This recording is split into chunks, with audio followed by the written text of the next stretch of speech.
साक्री शहराजवळील मालपूर फाट्यावर झालेल्या अपघाताने गंभीर प्रश्न उपस्थित केले आहेत. टू व्हीलर अपघातात जखमी नागरिक रस्त्यावर तडफडत होता. मात्र मदत करण्याऐवजी अनेक जण फक्त बघ्याची भूमिका घेत उभे होते. या संपूर्ण घटनेचं दृश्य CCTV कॅमेऱ्यात कैद झालं आहे. अपघातानंतर घटनास्थळी मोठी गर्दी जमा झाली, परंतु अपघातग्रस्त व्यक्तीला मदत करण्यासाठी कोणी पुढे सरसावलं नाही. याच वेळी साक्री पोलीस स्टेशनचे अधिकारी घटनास्थळी पोहोचले. उपपोलीस निरीक्षक राजेंद्र जाधव यांनी तत्परता दाखवत परिस्थिती हाताळली. त्यांनी स्वतः पुढाकार घेत इस्माला गाडीतून बाहेर काढून तातडीने मदत केली. मात्र गंभीर दुखापतीमुळे संबंधित व्यक्तीचा मृत्यू झाल्याची माहिती समोर आली आहे. पोलिसांनी दाखवलेल्या धाडसाचं सर्वत्र कौतुक होत असलं तरी नागरिकांच्या निष्क्रिय भूमिकेवर प्रश्नचिन्ह उपस्थित होत आहे. अपघाताच्या वेळी मदत करण्याऐवजी मोबाईलवर व्हिडिओ काढण्याची प्रवृत्ती वाढते. ही समाजासाठी धोकादायक असल्याचं मत व्यक्त होत आहे. अपघातग्रस्ताला वेळेवर मदत मिळाली तर जीव वाचू शकतो, परंतु लोकांच्या उदासीनतेमुळे परिस्थिती अधिक गंभीर बनते. मालपूर फाट्यावर वारंवार अपघात होत असल्याची माहिती समोर येत असून स्थानिकांनी येथे सुरक्षा उपाययोजना वाढवण्याची मागणी केली आहे. वाहन चालकांनीही वेगेवर नियंत्रण ठेवण्याचं आवाहन केलं जात आहे. पोलिसांनी नागरिकांना अपघातग्रस्तांना मदत करण्याचं आवाहन केलं असून मानवतेच्या दृष्टीने मदत करणं ही प्रत्येकाची जबाबदारी असल्याचं सांगितलं आहे. या घटनेने समाजाने आत्मपरीक्षण करण्याची गरज अधोरेखित केली आहे.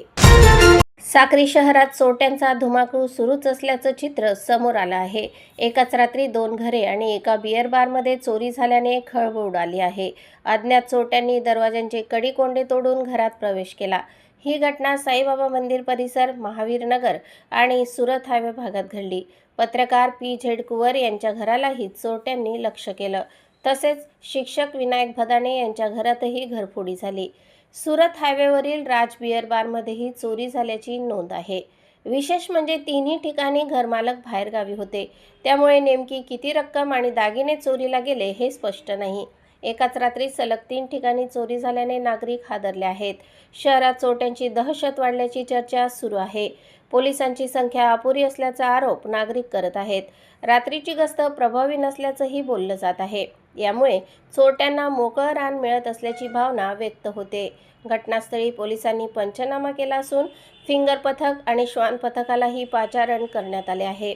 तपास यंत्रणांनी पुरावे गोळा करण्यास सुरुवात केली आहे.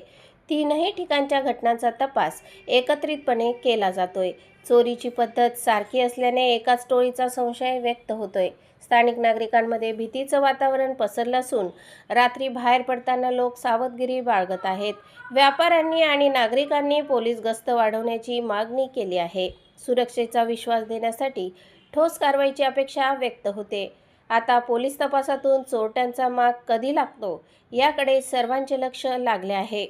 भाऊ आजारी असल्यामुळे घर बंद आहे 2-3 महिन्यापासून. आई राहते, पण मग आई रात्री झोपायला माझ्याकडे आली. मी बहीण आहे भावाची. आणि सकाळी शेजारच्यांचा मला फोन आला की असं असं दरवाजा उघडा आहे, तर नेमकं कुलूप तोडलेलं दिसतंय म्हणे, तर तुम्ही येऊन जा. मग आम्ही 6:15 इकडे आलो. पाहिलं तर मग इथं दरवाजाची कडी वगैरे कुलूप तोडून आणि दरवाजा उघडा दिसला.